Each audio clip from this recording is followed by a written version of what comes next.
Presto preparerò di nuovo la valigia,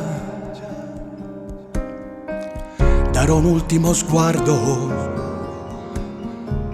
e mi fermerò osservando ogni cosa prima di partire, prima di partire.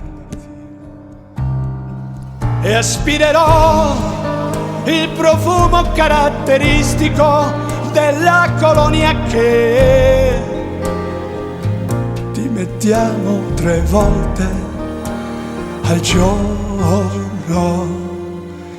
e poi scomparirò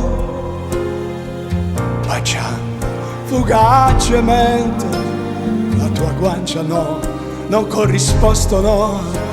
E salirò in macchina e guiderò fino all'aeroporto. È la sensazione che qualche cosa mi sfugga, mi accompagnerà lungo il tragitto, come se ti perdessi di nuovo ad ogni secondo.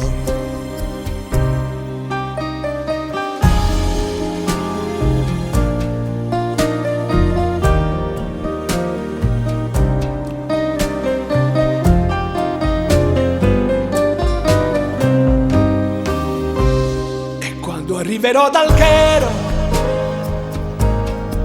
a casa mia, prima di andare a letto, sentirò